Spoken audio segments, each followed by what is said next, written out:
We all have our own path to walk. It may be obstructed, it may be winding, and no doubt it will have peaks and valleys, but it is ours alone. Like onlookers at a marathon, friends and family can offer encouragement along the way, but ultimately we decide the trajectory that we take. In this series, Juliet Doris Williams offers a clear view from her path that may inform your decisions as you move toward finding your faith. One part spirituality, one part real-world practicality, and a serious splash of fun. Here's Juliet. Hello, welcome to Finding Faith. I'm the author of 2 books, one of which is Leaving Church, Finding Faith, 6 Steps for Discovering Your Purpose in the World After Leaving the Christian Church, and the primary focus of this podcast. You can find my works and me on my website at julietdoriswilliams.com. In this space, I talk sometimes about the book, but most times about what it means to be a practicing person of faith who is not connected to a church, or the church, as it is commonly referenced. I aim for this to be a safe space where we talk about being a Jesus follower while practicing being human. So a lot about life, a lot about faith, a lot about the interplay between the two that we navigate day by day. Thanks for joining me. Happy Sunday, or whatever day of the week you are listening to this, Finding Faith friends. I took an unanticipated, unplanned for break from talking and recording for a few weeks due to family tragedies. Yes, plural, 2 family tragedies in roughly a 6-week period. I called it a roller coaster period where literally day to day we were either up or down. It's been several straight days of level traveling on the coaster, so I thought I would get back to it being what is my normal, regular routine, tending to the things that matter to me. One of these things is this podcast, which provides a platform for me to simply show up in my authentic self and share what's at top of mind and heart, and to think out loud about my experiences of being human, a human who practices faith outside the institutional church. So if you are new here, welcome. But again, before I go too deep into it, this is what I talk about: being human, being a Jesus follower, being a nun in the current research vernacular of how they describe those of us who are, well, simply done with all that and claim no religious affiliation at all. Yet for me, the words teaching life journey of Jesus that I learned about in church and seminary and all that, call him a prophet, call him the Christ, call him the Messiah, whatever is your description of this human who at one point walked the planet, are sticky in that they stay with me. They act as both glue and guide, the perfect guide in my estimation of what it means to be a good human and how to be in community with our fellow and sister humans.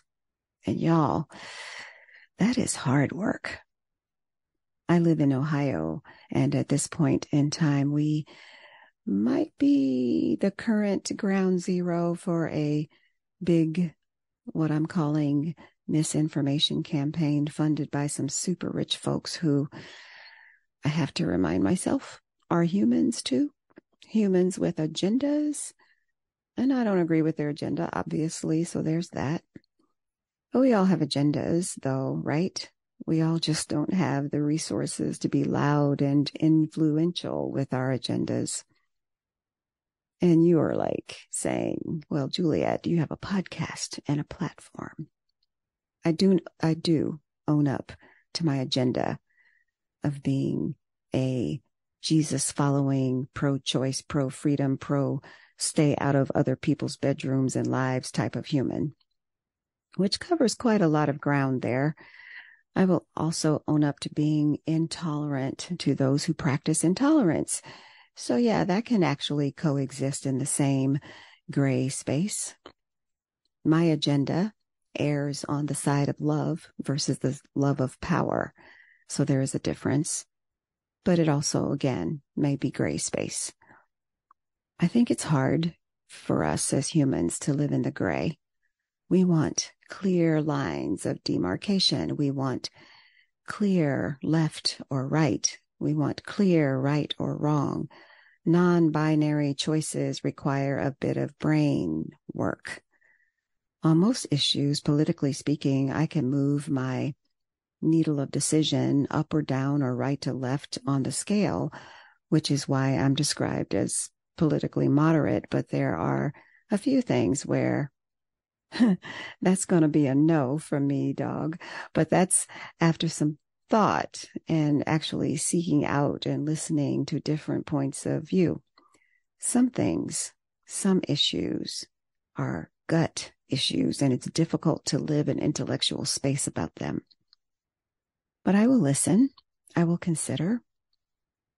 I will Google things that make me go, What I will not be on those gut issues is ultimately undecisive. Sometimes I learn that people have a reason or reasons for why they are steadfastly on one side or the other.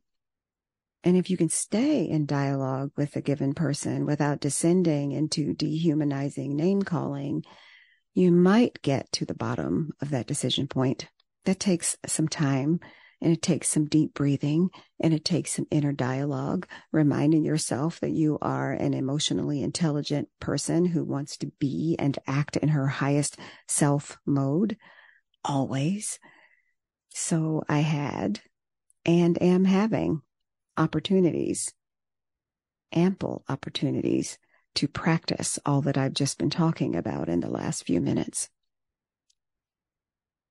Like many families, we have our own family drama. Everyone seems to have those family members that are, well, difficult, to put it mildly. You tell yourself that you don't have enough spoons, enough energy, enough dig down deep to deal with said family members.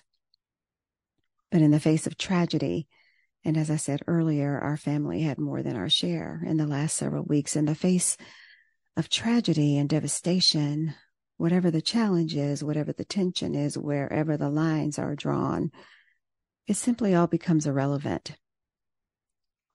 In the face of tragedy, you make space. In the face of devastation, you offer grace. Death makes all that came before and what might come after simply irrelevant and unimportant. In the face of tragedy, there's only loss. Grief and loss are the great levelers of all the tall fortresses of protection we build around ourselves in those special moments. I'm not here to say that we shouldn't have fortresses of protection. Boundaries are necessary for our own self-preservation. Tragedy puts all of that in the gray area. Tragedy is a humanizer. I don't know why that is. I just know that it is so. In the face of our family tragedy, we had to open the door for dialogue to those we don't typically talk to for reasons, valid reasons, reasons that didn't seem to matter much during those difficult moments and those difficult days. For a time, we could all come together and be in agreement and solidarity in our grief. We could give each other space. We could offer each other grace, because that's what being human is about, isn't it? After the dust settled, did we go back to maintaining the boundary? Yes. Yeah, we did. Why? Because we know what kind of monkeys we can play with and tolerate in our family circus. Some energies are just not compatible. If peace and harmony is your goal in life, anything short of that, anyone who can't get on that page with you, well, they can't permanently be on the front pew of your life. And perhaps we aren't meant to continue traveling on this road called life. Everyone isn't. We would all do well to make peace with that simple truth. And that's okay. This is part of the human experience, is it not? As is death, as is devastation. And we have no choice in that, because life happens as it happens and death comes when it comes. How we live, how we love, how we grieve, how we recover from grief and go back to the live part is part of that universal human experience, that small dash between the date we are born and the date we die. Our entire lives are encapsulated in that small little dash.